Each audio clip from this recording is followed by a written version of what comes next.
O'zbekistonning ustalariga nemislar ham ko'rib hayron qoladi. Mashinani markasini toping desa topolmay qoladi. Sababi bu 220 bo'lgan. 222 ga qilib terib chiqilgan akalar. Hozir mana shu qoshlar yonmayotgan ekan, o'shalar elektrika ishlari bor. Salonni ham qisqacha sizga ko'rsataman. Mana bu obshivkadagi knopkalarni qarang. Mana bitta obshivkada shuncha knopka. Bizda o'zimiz J mashinalari torpedasida bunaqa knopkalar yo'qda, ko'ryapsizmi?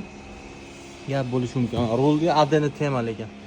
Yog'ochdan ishlangan bunaqa hozirgi Xitoy mashinlarida ko'ryapmiz. Mana bunaqa Abduf va Avagrev bor. Xursand bo'lyapmiz. Lekin o'sha paytda ham Mercedesda bo'lgan ekan shunaqa narsalar. Orqasida ham bor, ko'ryapsizmi mana. Eskidan prezidentlar yuradigan mashina bu. Salon 220, faqat tashqi ko'rinishini 222 qilib terilgan. Xullas salon himchiskalari ham bo'lyapti. Akalar, o'zimiz ustalarga ham bitta like bosib qo'ymasangiz bo'lmaydi lekin. Qo'lni himchiskalarni qilamiz, xudo xolasa chiroyli holatga keltiramiz. Elektrika ishlarini qilamiz, akalar. Zo'r, haqiqatdan. Davodchi, xullas hamma balosi bor bu mashinamizni. Mercedes muxlislari bo'ladigan bo'lsa, videoga bitta like bosib qo'yamiz.